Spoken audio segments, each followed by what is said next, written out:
Thank you all for joining us. My name is Ian Crimmer, and I have the pleasure of being the president of the New South Wales Churchill Fellows Association.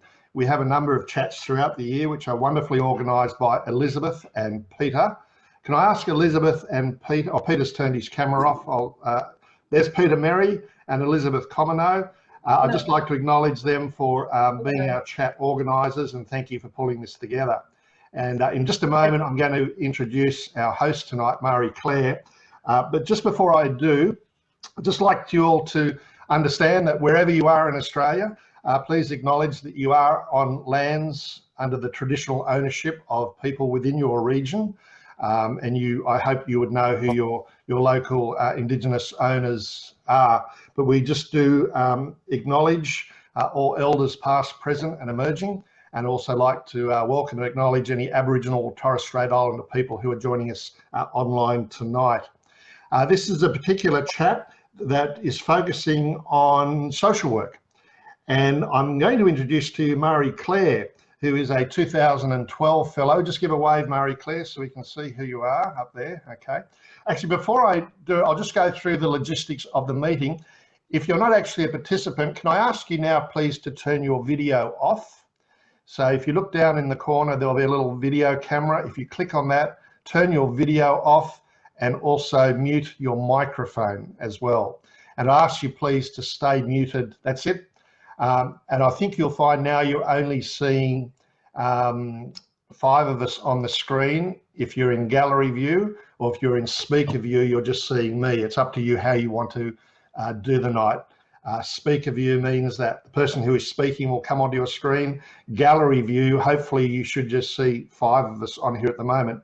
I might ask Elizabeth if you'd like to turn your video off as well, if that's okay, Elizabeth, and we'll just put it down to the 4 of us. There we go.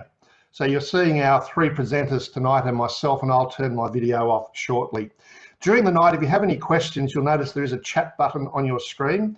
And if you click on the chat, you should see Marie-Claire's name come up. And if you select Marie-Claire, if you'd like to send any questions to her. So if you send any questions at any time that you have through to Marie-Claire, and then at the end of our presentations tonight, if there's time, Marie-Claire will ask those questions of our presenters, and we'll have a discussion amongst them. But it gives me great pleasure to introduce to you Marie-Claire, a 2012 fellow who travelled to the United Kingdom, to Europe, United States of America and Canada to undertake a review of social work, education and workplace planning. Now, Marie-Claire is well versed in this area with a 40-year career, working with government, universities, non-profits, the commercial sectors, working with children and adults. So certainly with a wealth of experience about the issue of social work, particularly mental health. And that was the focus of Marie-Claire's fellowship. So I'm not going to say much more apart from that, but we'll have a few words. At the end, I'll come back and say a few more words. But Marie-Claire, I think I've done everything. We're being recorded. I've told everyone how it works. I'm going to turn my microphone and camera off, and I will hand it over to you, Marie-Claire. Thanks very much. All right, thank you, Ian, for that introduction. And I also just want to say thank you to Elizabeth and Peter as well for their organisation. What I'm going to do now is just share my screen with everybody, so that you can directly see the PowerPoint. Okay, so can everyone see that PowerPoint? I hope so. Yes, so thank you, Ian.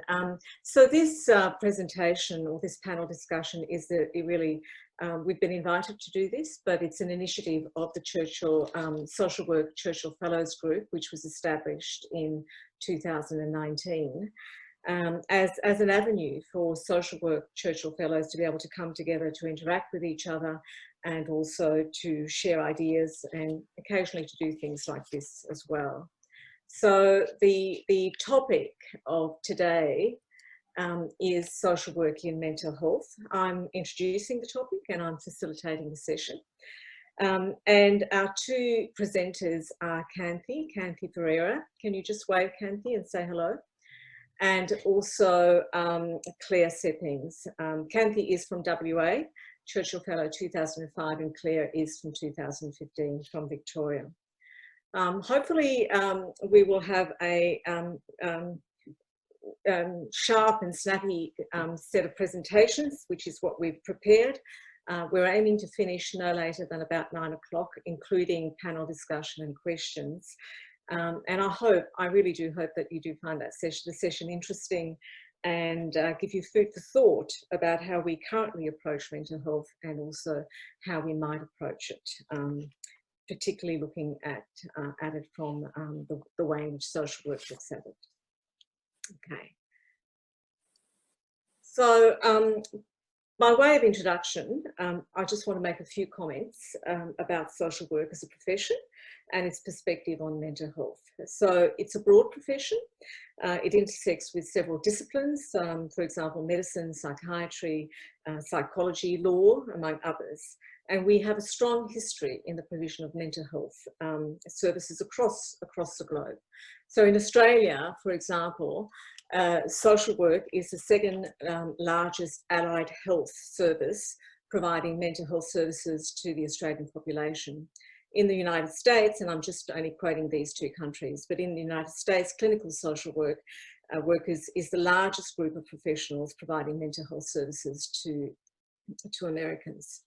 Social work has actually been at the forefront of the development of a number of therapeutic approaches, modalities, including, for example, brief solutions-focused therapy.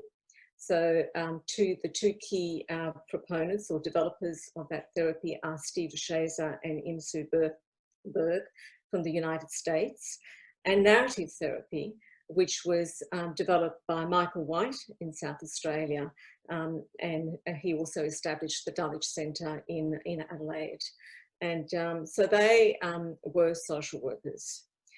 It's also been at the forefront of the development of family therapy, both in the US and in Australia and in the United Kingdom, and in a whole range of places actually. So in the United States, Virginia Satir was a key proponent in terms of development of family therapy in the US, and in Australia certainly amongst others, but Margaret Topham was a key proponent. Social work is both a practice-based profession and also an academic discipline. It's concerned with helping individuals, families, groups and communities to enhance individual and collective health and well-being. It's concerned with individual and personal problems, but it's also concerned with broader social issues. It uses what we call a multifocal lens in its approach to understanding and addressing psychosocial distress. So social workers work at the individual level, what we might call the micro level, with people, with families or groups, but they also work at the macro level with systems, organisations, governments and political systems to address issues facing people in distress. So Emeritus Professor Dorothy Scott from Melbourne University, in some reflections about social work a number of years ago, commented that social work as a profession goes from case, that is the individual case, to cause. So by cause, she was referring firstly to social work as a discipline actually looks not just at the presenting issue, but also looks at the underlying cause of distress and tackles the underlying cause of distress. And secondly, as a profession, we are committed to cause, and that is about advocacy, fighting for reform at a more systemic, structural level to prevent the emergence of psychosocial distress in the first place. So at the core of social work practice is a systemic understanding of the individual in their environment. That is an ecological systems approach, and also an understanding that the social context, the environment which people inhabit, that is the communities in which they're born, they live, they work and they die, actually plays a critical role in a person's health and well-being or their ill health and distress. So this is really a focus on the social determinants of health and well-being. These two lenses has actually been a consistent aspect of social work's position since its emergence as a discipline in the late 19th century. So the next slide is actually just teases that out a little bit, and I'll just go to that now. It's a very busy slide, which I hope that you can all see, but it's an attempt, this slide is actually an attempt to give you a snapshot of the social work perspective and the way in which the profession looks at, analyses and addresses psychosocial distress. So it's also a visual representation of the individual in their environment. So as you can see there is a range of circles representing the various systems and worlds which a person inhabits. At the very centre of that is the individual surrounded by family, also surrounded by language, by culture, and that system has a very strong influence in the first instance on a person's social and their sexual identity. Beyond this, you've got the individual's social network with extended family, kinship network and other social networks. And then we move in the next circle to the level of the neighbourhood, the formal service system, health agencies, other organisations that provide formal support, and also the informal community system as well, clubs, societies, groups that people might belong to.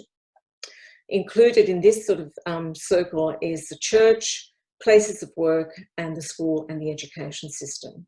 At the very outer circle, it's what we call the macro level of society, which is societal norm and attitudes, the political system, the legislative framework, and the policies that actually influence people's lives and opportunities.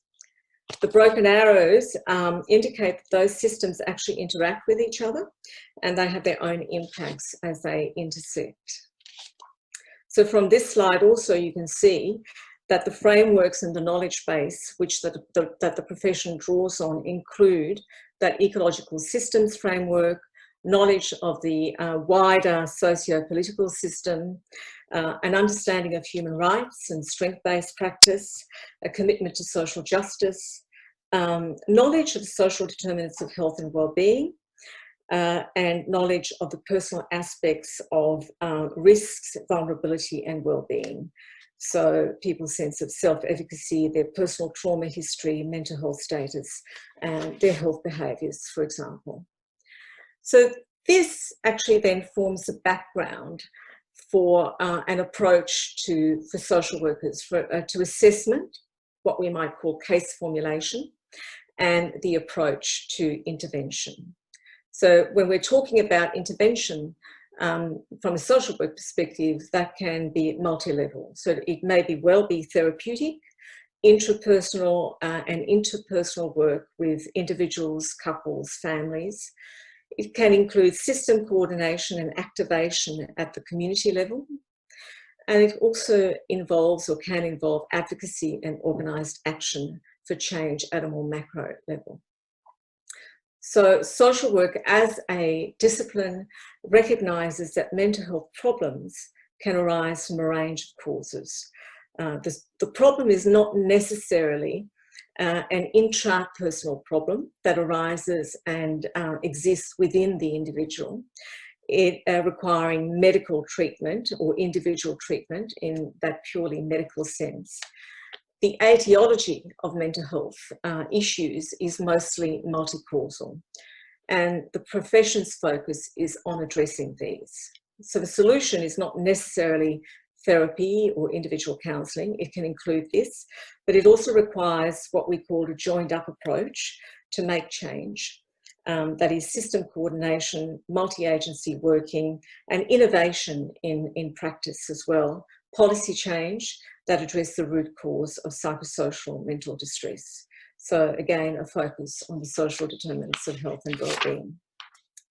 So just to go to this last slide of the introduction, you can see there that quite apart from everything that I've said, the frameworks that we use and quite apart from thinking about, you know, when you're working with mental health, people with mental health issues, using therapies like cognitive behavioural therapy, acceptance and commitment therapy, motivational interviewing, focused psychological strategies, you know, and so on. The frameworks include a person-centred practice, a strength-based approach, systems understanding and activation, social determinants of health and well-being. But all of that is also about deploying enabling practices, which is about supporting and activating strengths and the agency of the individual, activating resources that exist in the person's network and community. And it's also about honouring the expertise of lived experience and utilising that lived experience expertise to develop innovative solutions. So that was very quick and a bit of an introduction for you to this topic, and a bit of a snapshot to what is really a very complex set of knowledge and skills within the profession. What I would like to do now is to introduce Kanthi Pereira, who is our 2005 Churchill Fellow from Western Australia. So Kanthi will be talking about navigating the ambiguous losses of mental ill health. So Kanthi gained her PhD in 2016, and she will be discussing the findings of her doctoral research, bringing to you the latest ideas about grief, loss, and family stress, for which she took a systemic approach by going beyond symptom diagnosis. So over to you, Kanthi. Kanthi, you're on mute. Okay, can you hear me now? We can. Yeah, okay, thank you. So next slide, please. Thank you. So what is ambiguous loss? It's a specific kind of loss that remains unclear. By that, I mean not knowing, for instance, the whereabouts or fate of a person, physically missing or psychologically inaccessible. It is infrequently identified. When I started working in mental health services, I found that the practice, the theory, rituals, community support only address clear-cut loss, such as bereavement. People experiencing mental distress and their families were left to cope with the stress and trauma of ambiguous loss associated with the ill health, with little or no acknowledgement by service providers.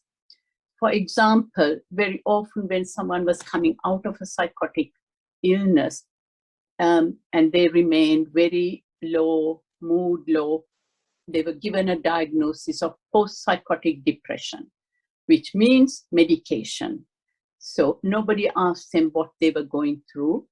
Family members were rarely asked how they were managing. It's a situation that mental illness cannot be clarified, cured, or fixed. By that I mean, it's not an illness where you can take a blood sample and take a test and say, okay, you've got diabetes, or you got this, or take an X-ray and say you got it. It's very much subjective. Very often, once you've got one episode, it tends to recur from stress. So there's stress associated and it cannot be fixed. And it means it can be managed, but not necessarily cured. And this is very difficult for people, health professionals, who are very focused into diagnosing a symptom and fixing. So focus was on outcomes. It is ongoing with no clear ending. So we don't talk of closure in this kind of loss. There is no closure, there is no ending. And this is some of the newer models of grief that's coming in, even in bereavement, that it oscillates. The grief, the loss comes up again and again. So what we are trying to focus is on managing that. It is experienced when attached to a person. It's a relational phenomenon. That is, one cannot experience ambiguous loss unless there is attachment to the person directly affected. Now, just want to give you some sort of an example. We can learn about ambiguous loss from autobiographies, memoirs, and even even movies.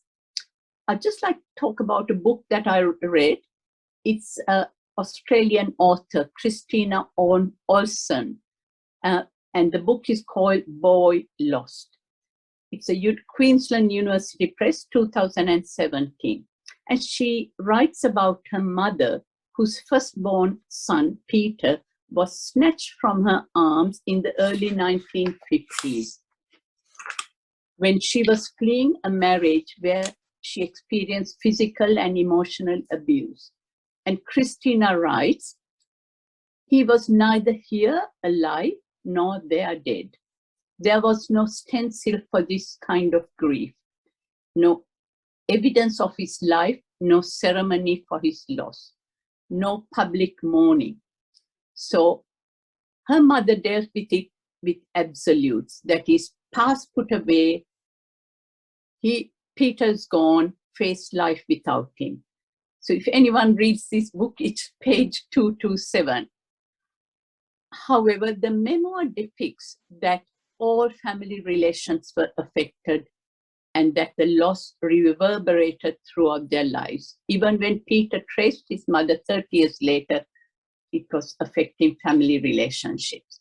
So I found very much in my research, this is what mental ill health did as well. Thanks, Marie-Claire. The next slide. So the experience of grief becomes more complex when the loss is inherently uncertain, such as with the nebulous nature of mental health.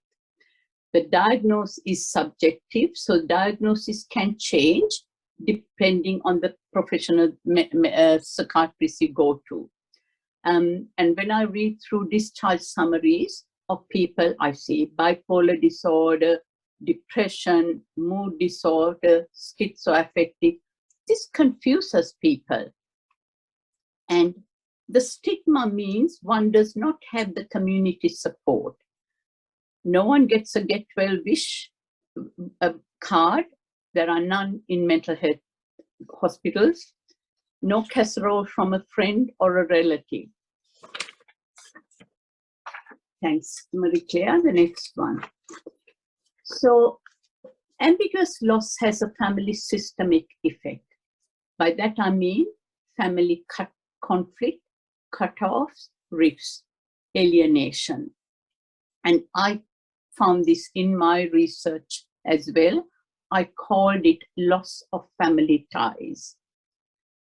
Family rituals, celebrations are cancelled. Now, I was in New York on my Churchill Fellowship 4 years after 9/11, which was an ambiguous loss because there was no bodies to mourn the death. And what I learned from those services were people wanted to cancel Thanksgiving. It was too painful. But Professor Boss, who's a principal theorist of ambiguous loss and one my mentor and supervisor, said it's important not to cancel any rituals. And I found that when I worked in mental health services, very often Christmas, family members came and said, what do I do? We haven't told family members, there's stigma attached. And the person themselves found it very difficult to be in a celebration. Roles are confused. Who does what? Especially if there's a mother with children, mother has a mental illness, then what role does she have in that family? Other people stepping in, and then she feels her role is taken off. Family couple boundaries, who is in and who is out, that is very unclear. And very often family decisions are put on hold. So that means the process is frozen.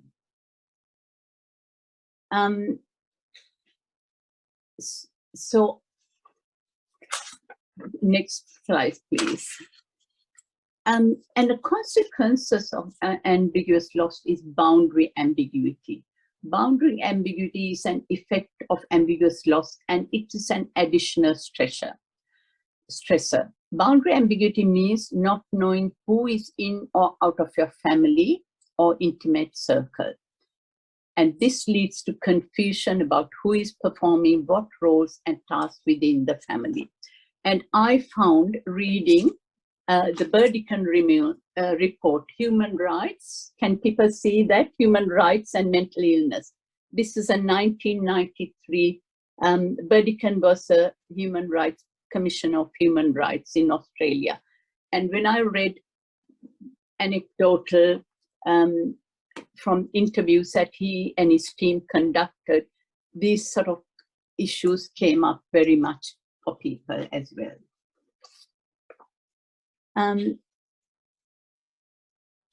And now with boundary ambiguity, we are likely to be members of more than one family in a lifetime, and that is for all of us. We are born into a family, we create another family when we marry or into a de facto relationship. Then we have children. Sometimes we create a step family, remarry, and so on. Our sense of family can include not just those who are traditionally defined members. And in my research with people, that came up very often.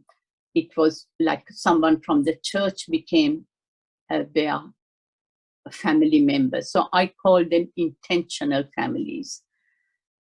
But family boundaries are never absolutely clear. A high degree of boundary ambiguity is a risk factor in individual and family well-being, and it's a barrier to managing stress. Long-term boundary ambiguity, on the other hand, can affect the strongest of people. The negative effects are when roles are confused, tasks remain undone, decisions are delayed or put on hold, and then the managing and grieving process is frozen. And in 2009, I was asked to present in Fremantle at a conference on gender diverse population. And they actually, a psychiatrist who read the book that I had published after my PhD, I converted my academic document to a self-help book. And the Churchill Trust in WA launched the book for me. And one of the psychiatrists who read it asked me to present because he saw this ambiguous loss a lot in the gender diverse population. Thanks, Marie-Claire. So findings of my research, I found that losses reverberated throughout their lives. And there were 4 that I was able to group into. People found loss of self, from loss of confidence, loss of control in their lives, loss of credibility, loss of self-esteem, loss of faith, loss of freedom, and the loss of enthusiasm for life, loss of dreams for the future, loss of productive time, loss of identity, loss of physical health, because the medication that people are given causes weight gain that leads to other physical health issues, and loss of social status. Then they also identify loss of family ties, from disruption to family life, loss of family harmony because of arguments and sometimes violence, loss of family through separation and divorce, and loss of innocence and childhood by taking on unaccustomed roles in the family. When a child has to take on an adult child, the role of the mother. And loss of connectedness. This was an important thing, that loss of people who had a diagnosis or lived experience said they had lost the ability to feel emotions, loss of feelings of closeness, and loss of ability to be intimate. Loss of functionality was also experienced, which was skills including previously held skills achieved through education. Thanks, Marie-Claire, and the last slide. So, how did they experience the additional stressor of ambiguity? Now, I use metaphors because that's very often they use metaphors because there were so many to capture all of the emotions they were able to identify. Sailing into a storm, steering through choppy waters, which meant unable to make sense of symptoms in themselves, or their significant others said they're confused about symptoms or behavior in their loved ones when they observe them. Now, I identified a third group in my research, which had not been identified before. I had family members who said they could identify themselves of having been diagnosed with a depression. And they also were supporting another person. They put themselves, their diagnosis due to the stressors of the ill health of a family member. They were unable to get a sense of coherence. Internal words were unpredictable, and they lost confidence in themselves. And they struggled to make meaning and judge reality. So that was the internal process. And being adrift at sea was an external process where they got the stress from externally, with diagnosis being changed constantly, and some of the discrimination from government bodies as well. And as Marie-Claire identified, we need to work with that external bodies as well, because a lot of members of family couldn't get a carer allowance because the questionnaire was all geared towards physical illness. So the negative symptoms of ill health, side effect of medication, and some people said they lost their ability to feel emotions and cry. They were unsure whether this was a side effect of medication, whether it was an illness itself. So that's really is what my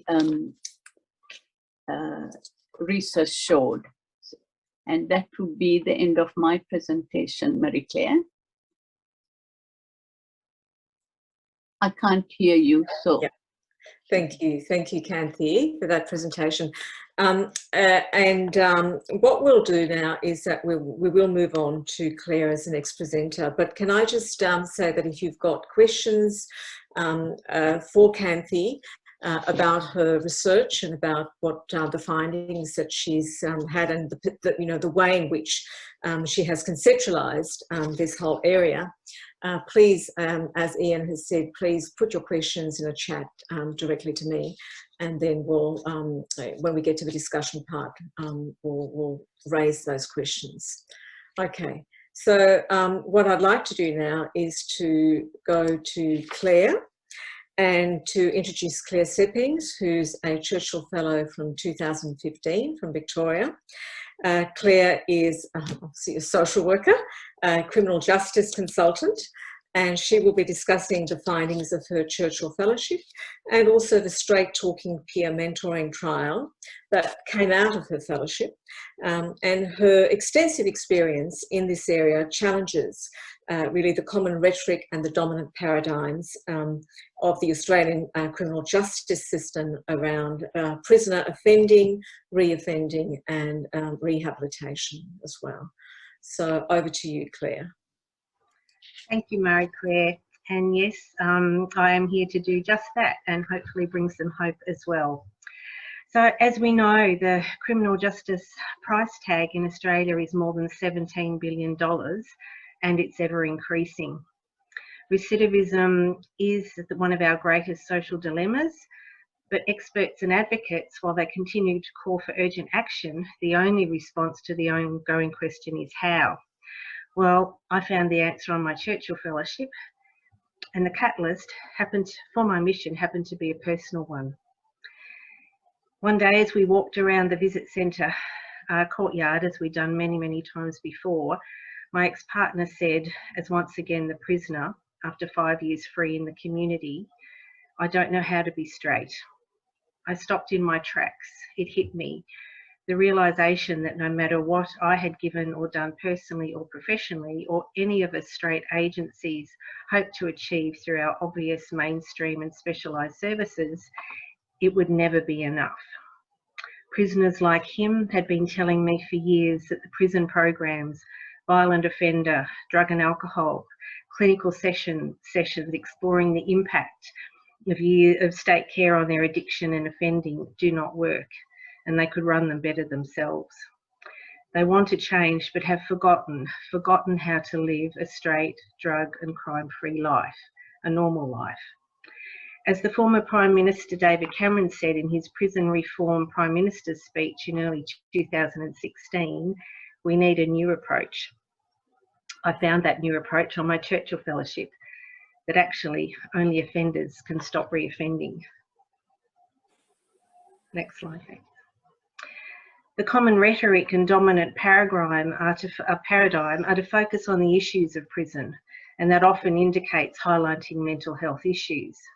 But jail, absent of hope and direction, does not work, and change can only occur with a fresh wind. Prisons do not know what success looks like, and prisoners do not know what hope looks like. In the words of a former prison governor in the UK, prisons are full of individuals who want to change but think they can't, or lack the courage or skills to try. Enabling those lost in the system to meet past offenders who have changed successfully is one of the most effective and inspiring things he has ever seen.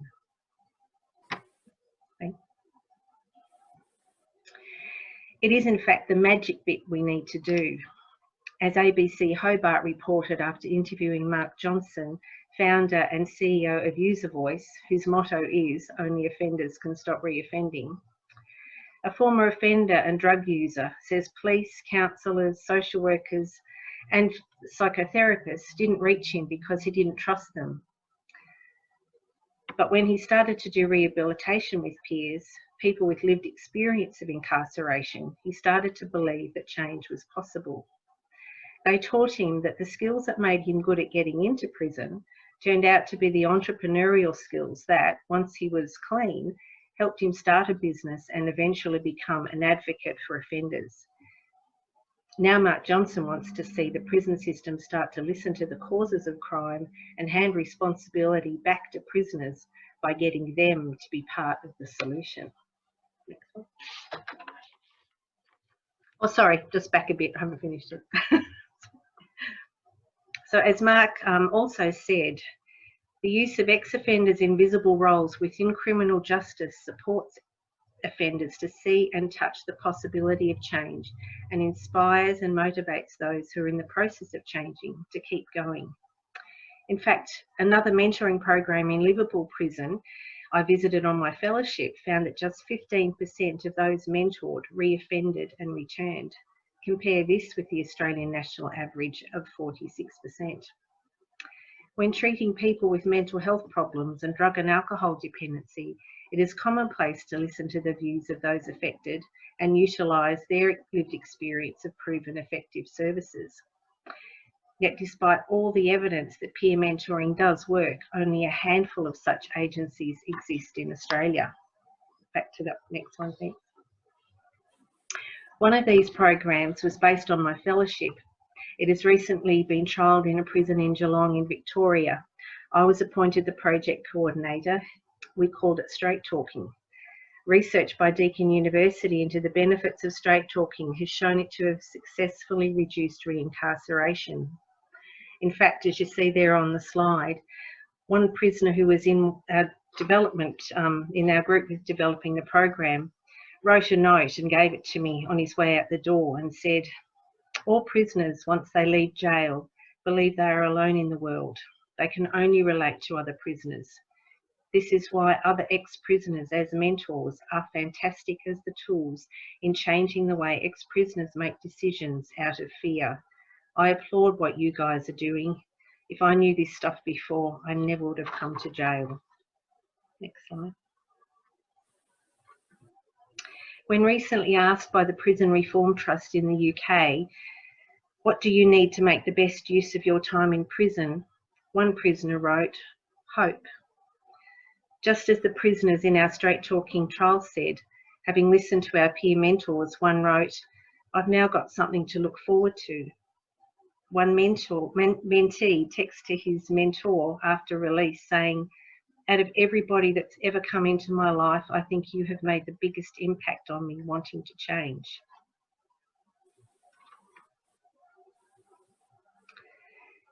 As David Cameron said again and further proclaimed, new approaches to prison reform are needed and needed now. If we get this right, we can change lives, improve public safety, and bring hope to those for whom it was in short supply, turning waste and idleness into prisons with purpose, turning remorse and regret into lives with new meaning, finding diamonds in the rough and helping them shine. We have many diamonds to mine in Australia. Ex-prisoners who have turned their lives around are a vital missing aspect of Australian prisoner rehabilitation and reintegration. Let that be our mission. Thank you.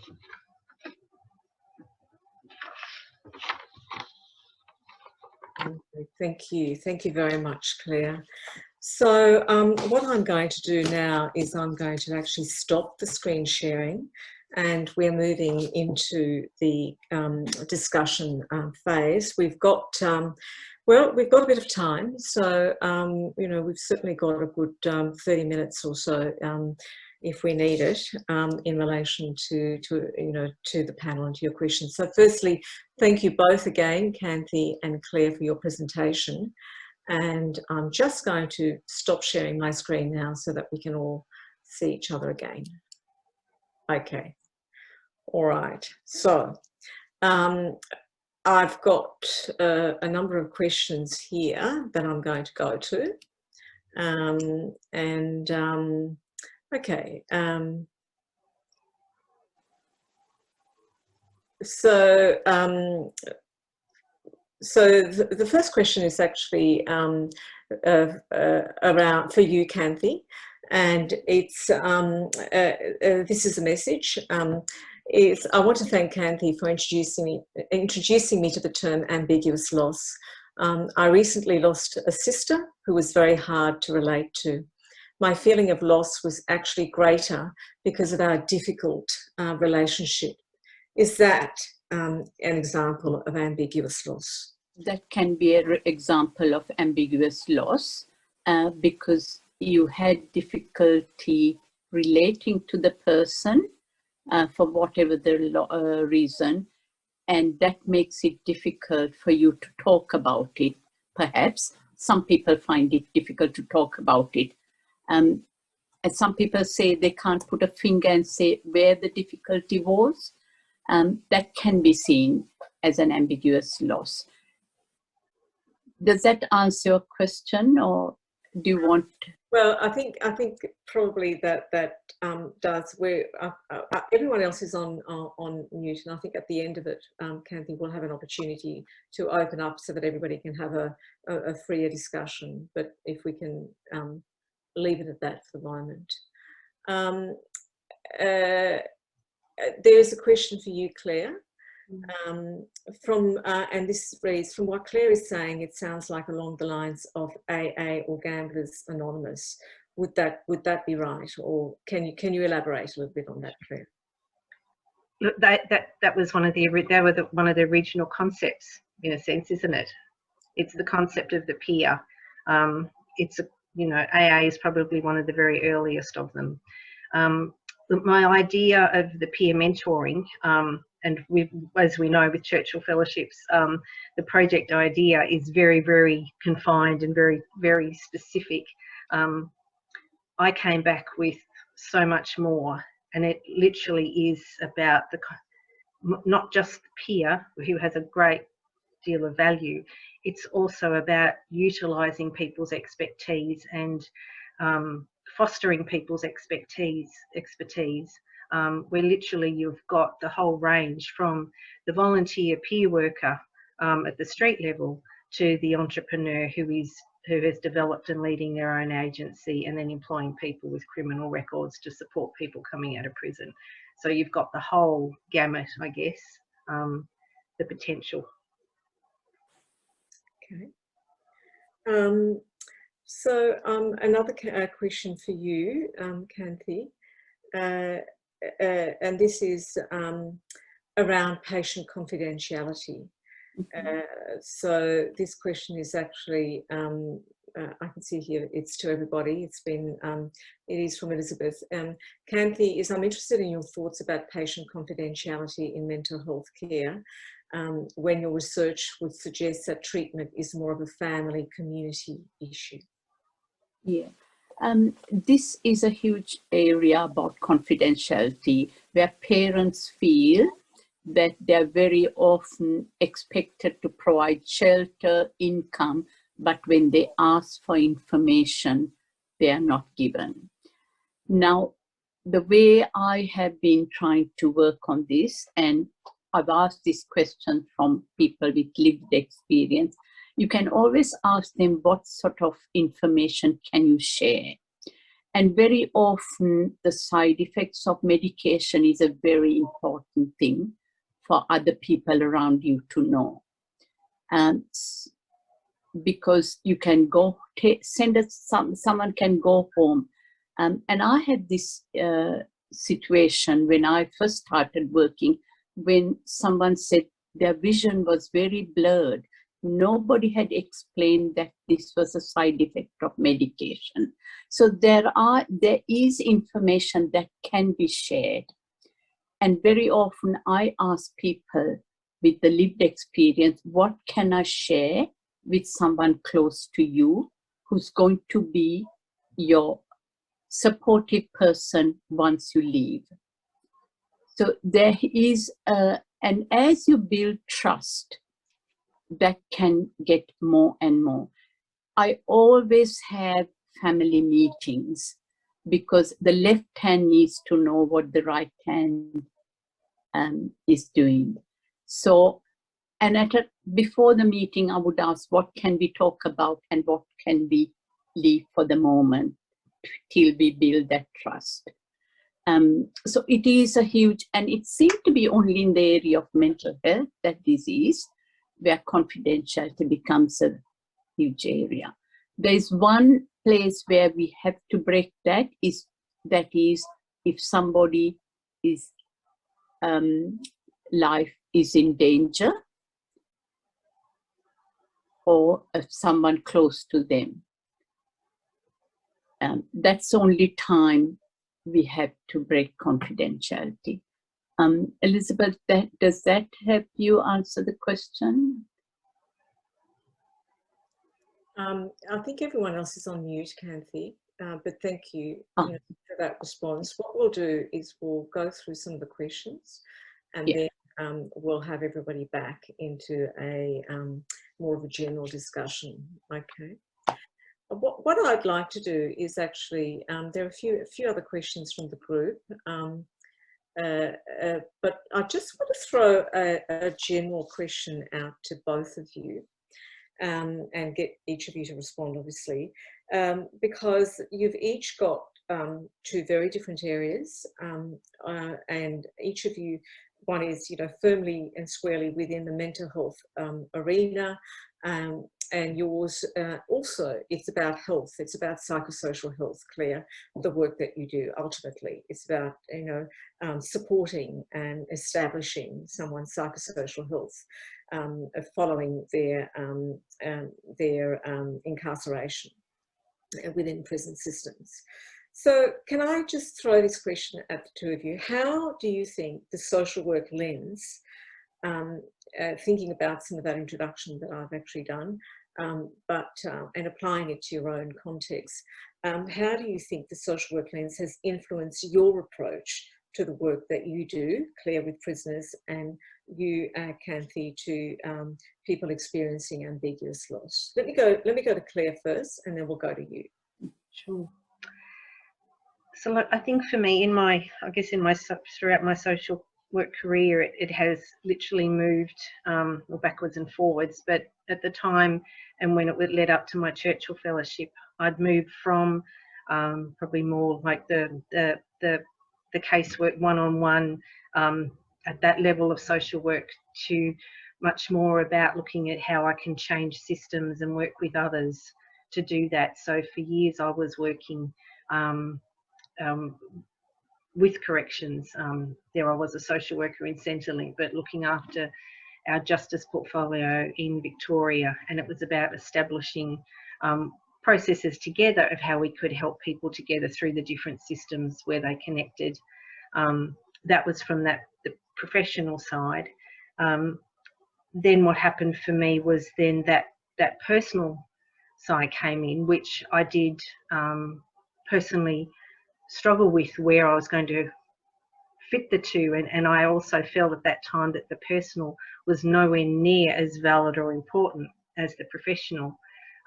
But it did all come together around that time where I thought, hang on, there is something further that we need to look at here outside of what we're doing in our world, you know, in our social services system, in our non-for-profit system, in our community services system. There's something that is really missing here. While I was never conscious of what I was doing through a social work lens, I am living and breathing being a social worker in what I was doing. So it was then meeting with other people, as we do across through the Churchill Fellowships, meeting with other people, of learning from them and bringing it back to then work with the systems to make that change. And I think what I've been doing and have been able to do is to start to crack a system that was not able to be penetrated in Victoria, and that was or actually in Australia for that matter, it was for the prison system to accept the people back in who had been through that system. For me, that is coming from that macro social work level of, okay, how does this system that we have need to change that is then going to benefit the individuals within? Okay, thanks. Thank you for that. Kathy, your response? Yes, I started very early in the child and adolescent mental health service, and there very much with child and adolescent we work with families. So I had a fairly clear, defined social work role.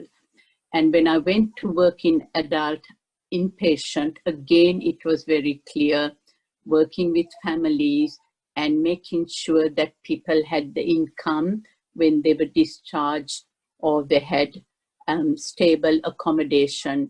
So I was able to work both that with the person, and with the big, larger services. And that meant I had to have very good networks with people who provided accommodation, people who provide, and with, at that time, Centrelink was much more easy to navigate. So we had that kind of. So I started off with that. And in some ways, I'm come to my autumn years of my career, and I'm finding the role for social work is very, very difficult in mental health now, because it's very much focused on symptoms and not on the social determinants of health. So that's why I'm really, the book has helped me get this out to those bigger systems. And more recently, actually, just 2 weeks ago, the local member of our state government, member of parliament, has asked me to work with her to form a group to look at prevention of mental health. And I think that's my next step to move towards. I feel that as a social worker, that way I can, with her help, I can work with the bigger systems. Okay. While at the same time working with the people with lived experience. Okay, all right. I might just stop there and just go to a question, which is to everybody, and it's kind of addressed to me, but I think, you know, everyone here is welcome to make a comment, of course. It's from Brian to everyone. which is, Marie-Claire, how would you differentiate the social worker perspective from the psychologist perspective methodology?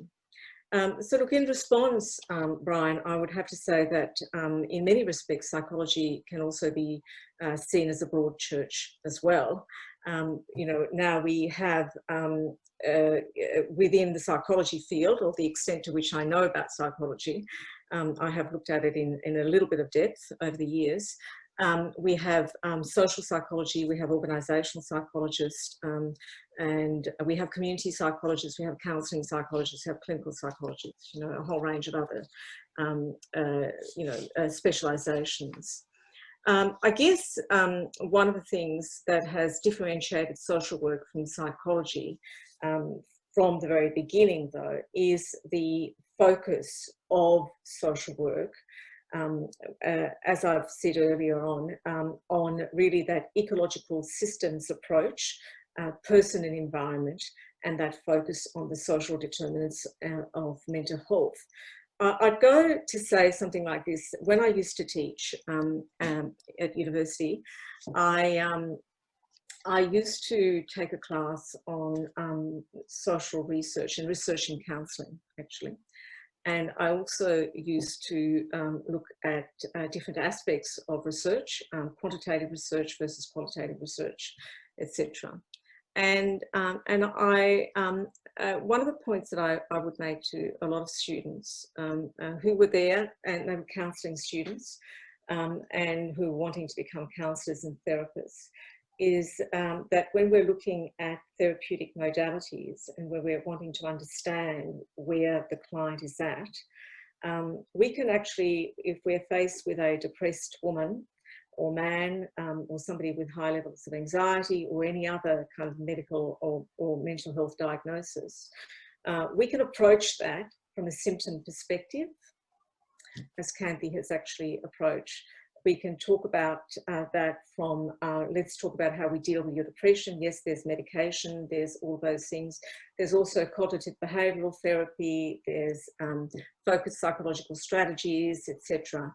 But if a person's depression is really, you know, one of the primary causes of that anxiety or that depression is because that person is actually being abused or experiencing domestic violence or being sexually abused or has actually experienced a high degree of trauma in one or other arenas, dealing with the symptom of depression, you know, lack of motivation, all of those sorts of things, purely and on its own will not have a long-lasting effect.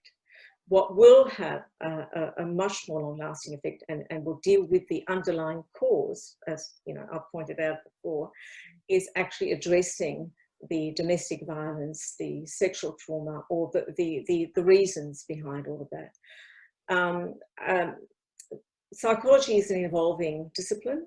Social work is also an evolving discipline. So I think now there has been a great deal more recognition now amongst all of the disciplines involved in mental health, psychiatry, psychology, social work, mental health nursing, occupational therapy, etc., of the social determinants of health and well-being. So I hope that that actually, to an extent, answers that question. Kanthi and Claire, do you want to add to that at all?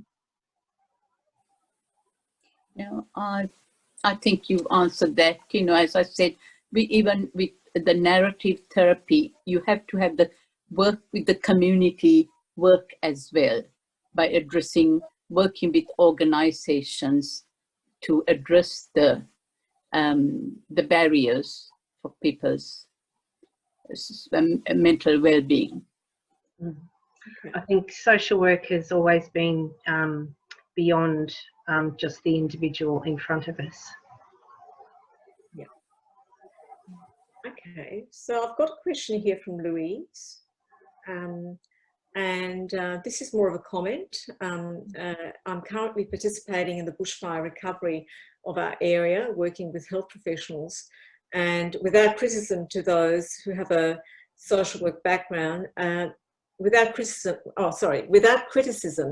those who have a social work background appear to have a much broader understanding on the general well-being in helping those in need as they recover, and seem to be a step ahead.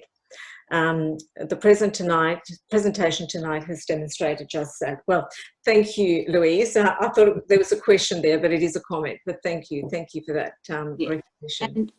And Marie-Claire, can I just point out to when the 2005, when I got my fellowship, there was a social worker in New South Wales, Sarah Whalen, working for the police, who got a fellowship to look at people physically missing, the Missing Persons Bureau, That's police. Right. Yeah. And so and she went to Professor Pauline Boss, was a principal theorist, just like I did. So it was interesting that I was looking in WA at the people psychologically inaccessible, but physically present, whereas she was looking at people who were physically missing and psychologically there for their family members.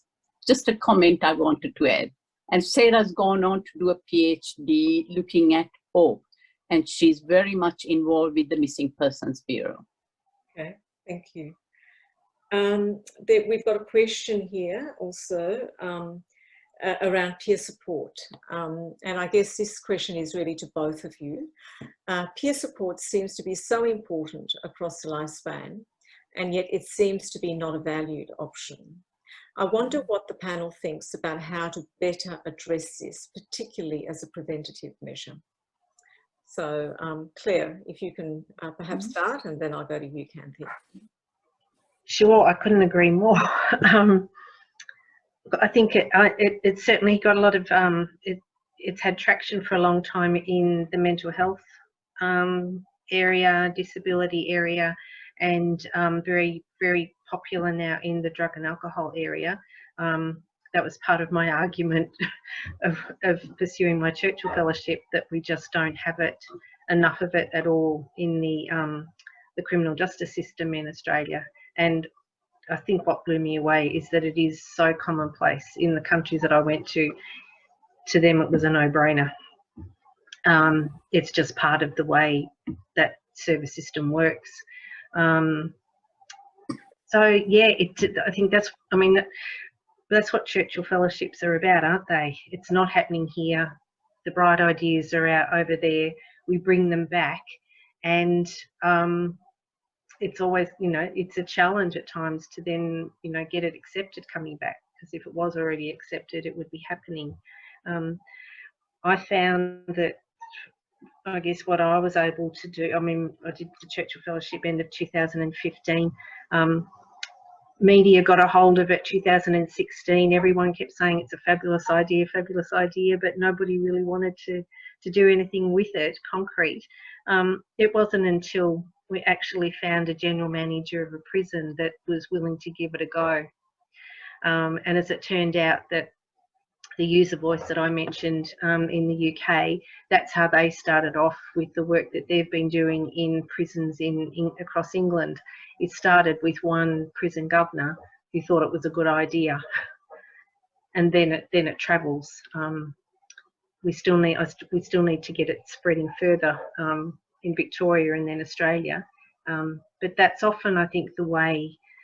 I think I've found where you really do get the traction. It's at the grassroots level. It's getting it happening at that level. We can try at the policy level. People change. Everyone says, yeah, great idea. But where you really get it happening is at that local level. Thank you. I'll go to Kanthi on that. Yeah. Okay. Now, peer support in mental health, the Association for Relatives and Friends of the Mentally Ill recently celebrated 45 years. So that was started by family members. So that's a peer support, and it's gone on. Now they call themselves Helping Minds. But from it has grown families for families. So there's a lot of peer support. The peer support seems to be less stronger with people directly affected. So that's where a lot of the support I am trying. Some of the presentations I do here, the training, I do it with someone with a lived experience, so they can go on to take it on and form those peer support groups. It's a very important area. I feel we do not value the lived experience enough in mental health. Thank you both. I think, as you say, Claire, there's certainly been, some discussion around peer support and, utilising the lived experience of people with mental health diagnoses and issues in the health workforce. But it's still very much at the very beginnings of all of that. The New South Wales Mental Health Commission has certainly made a point of looking at peer support and introducing peer support, mental health peer support workers.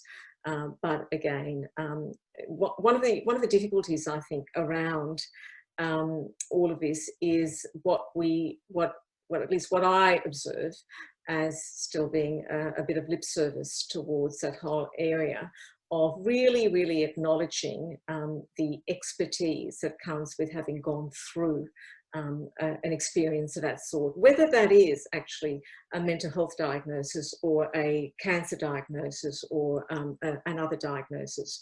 We still, I think, in Australia, and certainly I wouldn't say this is just Australia, but in other parts of the world, but also within our health and social services, social assistance system, we elevate and we prioritise professional expertise above that of lived experience expertise.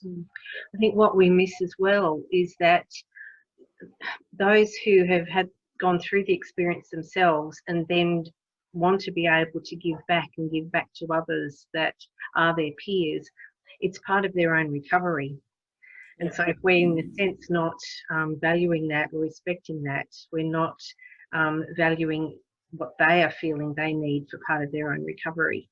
And when it gets to that next level, I suppose, as well of what people are going to be doing in that peer support area, when it comes to the justice system, not everyone who's been through that system wants to have anything to do with it when they come out. Not everybody that wants to be involved and give back is suitable to do that or has the skills to do that. So it's actually finding those, what we call those, those diamonds in the rough, those ones that do want to go on that path of being involved in helping the system that they've been through or helping people that are going through the system that they've been through, and encouraging them. And I literally saw it, saw it happening in practice when we were able to do the peer mentoring trial, the straight talking peer mentoring trial, and actually have these ex-prisoners go back into the prison. You could see the change happening. You could see the light bulb moments. You could see the intervention right there and then when the prison officer who knew that prisoner before, 10 years before, and to see how far they'd come. And if they hadn't been able to come back into the prison, they would never have seen that kind of success or that person's personal success. And then for the prisoners that were still in the prison and walking around the yard, and then would see these guys who they'd also seen before in prison together and going, hang on a minute, how come you're back in here and how come you're looking like that, and how come you've got to be able to do what you're doing? That's hope, that's change, that's possibility, and that's your intervention. Okay, thank you. I've got another question for you, Claire, and that's actually, it's the second half of the question, with the first part of the question, which was from Patricia, which was around the program being along the lines of AA or Gamblers Anonymous. But Patricia's question is, how do you get around the condition imposed on so many prisoners that they can't associate with criminals in a peer mentoring trial? Yeah, well, that's what we did move through that, and I guess how we did it, for number one, we had the prison on board from the start. So we literally, having the general manager who was willing to give it a go, we developed the whole model around the table in the prison with prison staff and with prisoners as well. So, you know, at the end of the day, every prison has its security requirements, and the prisonal general manager has the final say-so of who comes into his prison or not. And we did have some people that were interested that weren't given approval for whatever reason to do that role or to come back in. I even ended up presenting to the Adult Parole Board in Victoria for that same reason. That was to help them, which they did. They did see the benefits of this, because there is this long held view of no, they shouldn't associate, and yet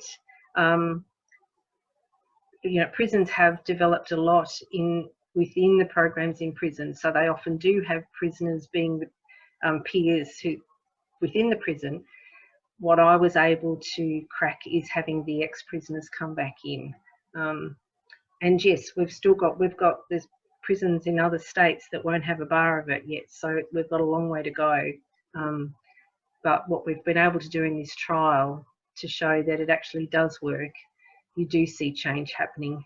The world doesn't end.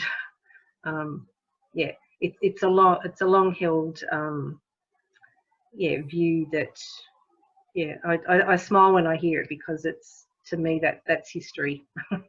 It's irrelevant. Thank you. Kathy, I've got a question for you, and that is when, you know, how did you come to be interested in this area of ambiguous loss?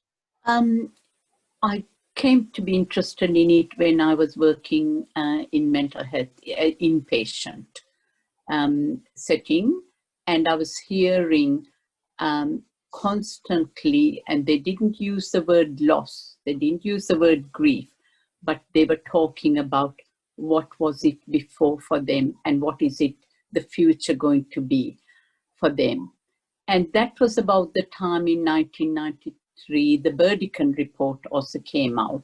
So I read that, and I saw what I was hearing in the clinical setting was what I was reading in this. Mm-hmm. So I became very interested in that, and I went through all the literature, searched the literature. Nobody had written, except for one person in Chicago, psychiatrist who'd written a paper on grief associated with mental illness.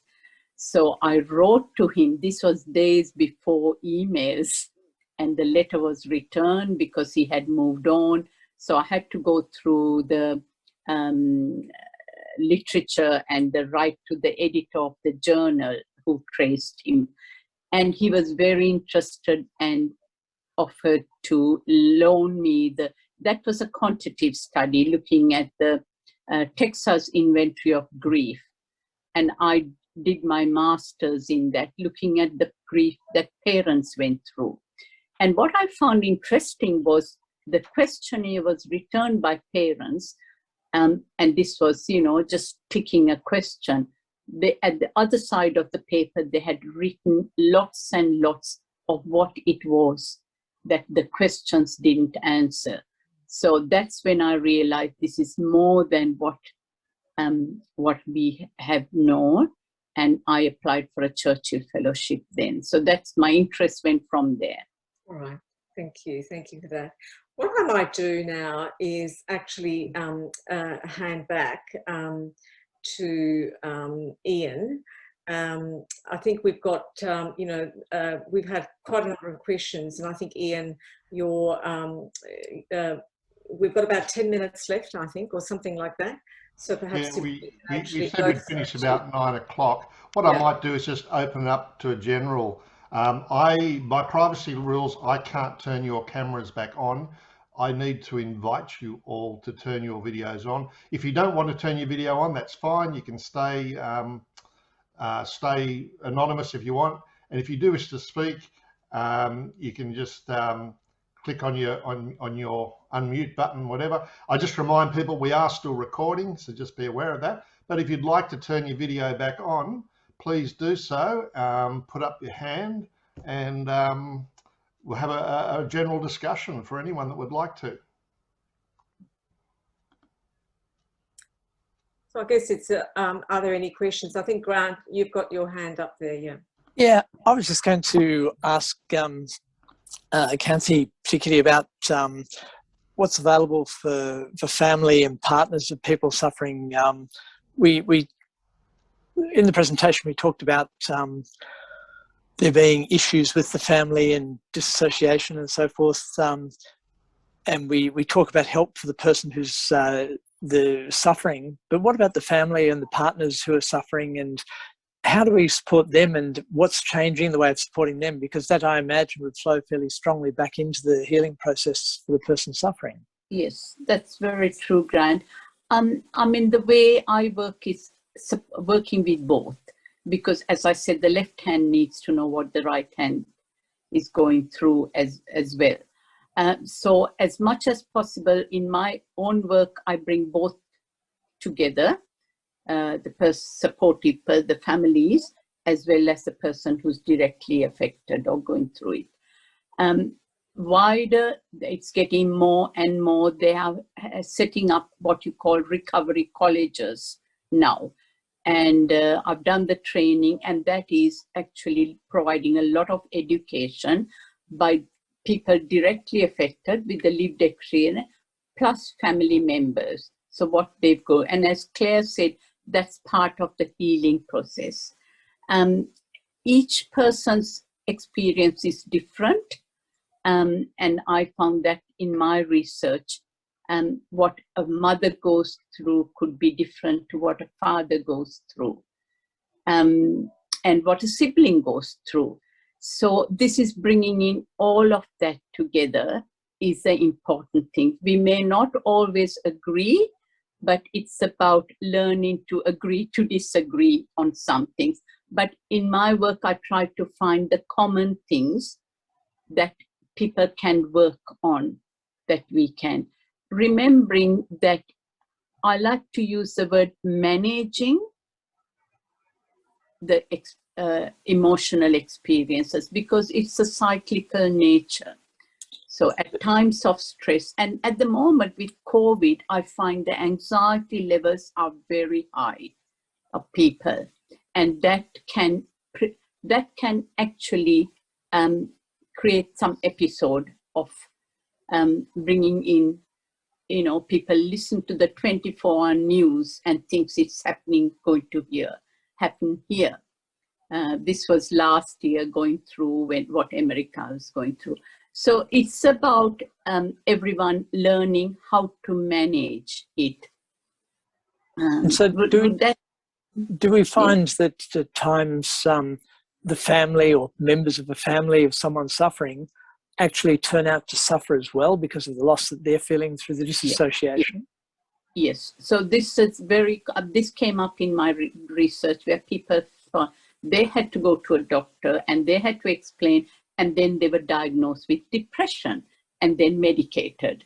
What they really needed was to talk about their experience and find some way of managing that, the stresses. So there's a lot about the stress vulnerability of mental illness that came up. You know, people can have vulnerability to any kind of illness. And when the stresses are high, then it can trigger an episode. Would that help, Grant? I don't know. Yeah, that answers the question. Thank you. So, that's my book. It's on my website, and that goes through a lot of the things about stress vulnerability, looking for triggers, and each person's trigger is different. So it's be able to identify what your trigger is. Over to you, Marie-Claire. Well, or Ian, but yeah.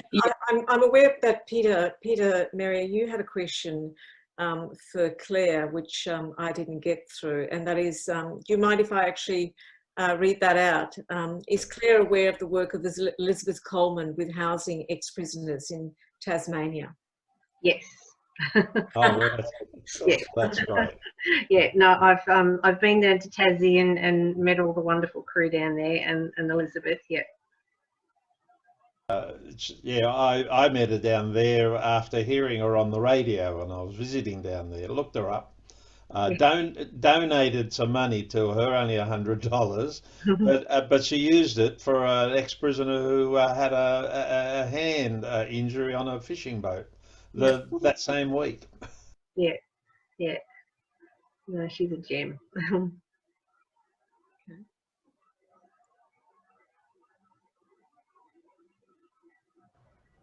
How are we going? Anyone else got a final question? Christine has one, I think. Yes, go on, Christine. We'll take one more question. You've got to go. You've got to unmute, Christine.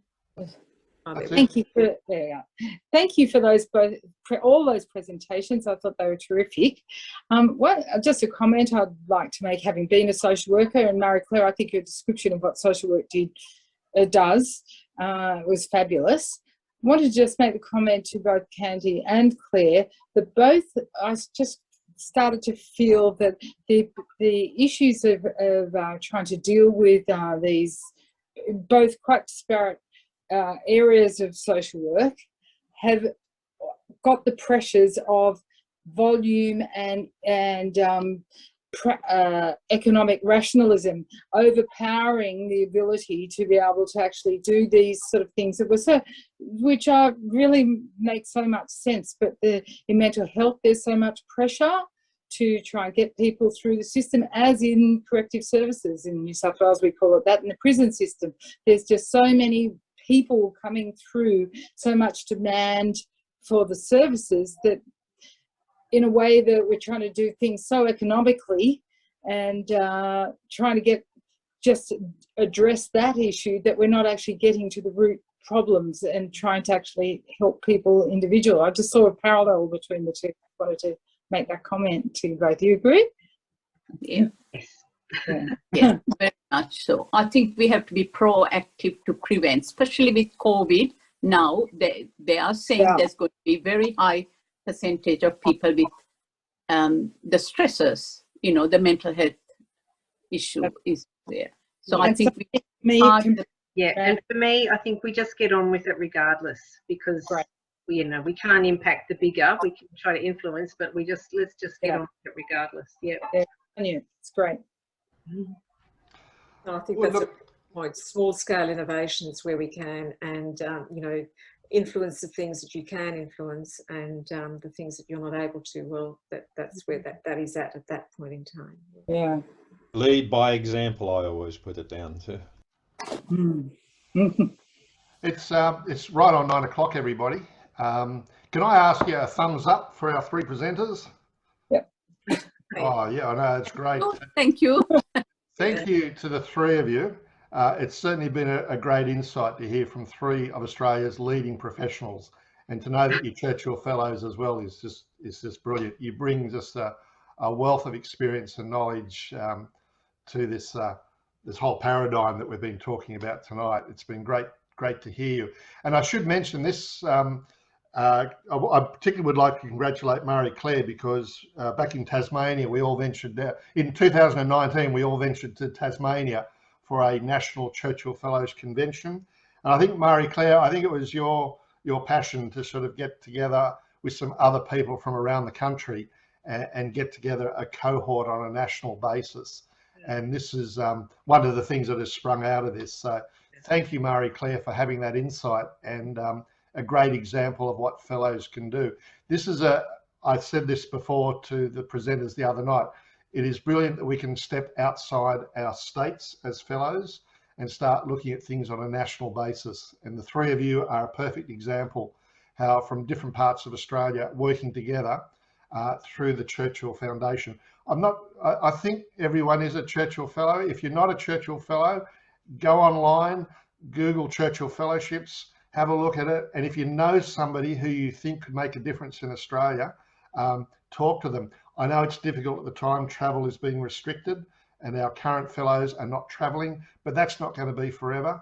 And hopefully soon the process of getting new fellows will open up. So those of us are fellows, we should be on the lookout for people that we think can make a difference and change Australia in any field whatsoever.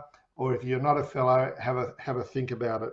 And speaking about Ian, I was just going to just sing out to so Jessica Cox. So the two of us and two social workers, we were two of the 11 Policy Impact Program Fellows, which was the initiative with the Churchill Trust and Queensland University. Yeah. Yeah, so things are really happening, aren't they? Yeah. Yeah. I think the entire focus of Churchill Fellowships and the trust, the way it's leading us now, there's a whole new generation moving forward on national basis for big ideas. And I know it's certainly in New South Wales, we're interested in doing big ideas. In November, we'll be doing a big ideas chat. Elizabeth and Peter are going to be working on that. We choose November because it's Sir Winston's birthday, and we'll be pulling together a big idea chat. Could I just also put in an ad, please? 8th and 10th of October, the Queensland Conference in Brisbane. It's still going ahead. Have a think about it. I mean, tonight came out of the Tasmanian Convention. Any fellows anywhere across Australia, Queensland Conference, 8th to the 10th of October. Just Google Churchill Conference 2021. The early bird registration is still open. It closes on the 31st of July. So if you get in now, you can get the early bird registrations. And they have made a great decision. They've said that up until a week before the conference, all the conference fees will be fully refundable. They're aware of the COVID issue. So if you're concerned about COVID and you think, oh, I won't check in, book in and register because you can pull out and get a full refund up to a week before the conference. So I think that's congratulations to Queensland for making that initiative. So have a think about it. Thank you, ladies and gentlemen. We've gone past our time, but it has been a great night. And a very special thank you to Canty, to Claire, and to Marie Claire for putting on a great night for us. Thank you, everyone.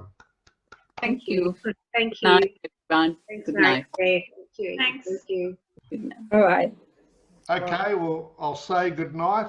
If anybody does have any other questions, if you want to ask a question to our three presenters, probably the best thing, secretary at Churchill Fellows NSW, all one word, churchillfellowsnsw.org.au, and we'll pass those questions on to our three presenters. That's probably the quickest and simplest way. Thanks, everybody. Right. We'll Bye, see you everybody. again. See you in Brisbane for the national convention.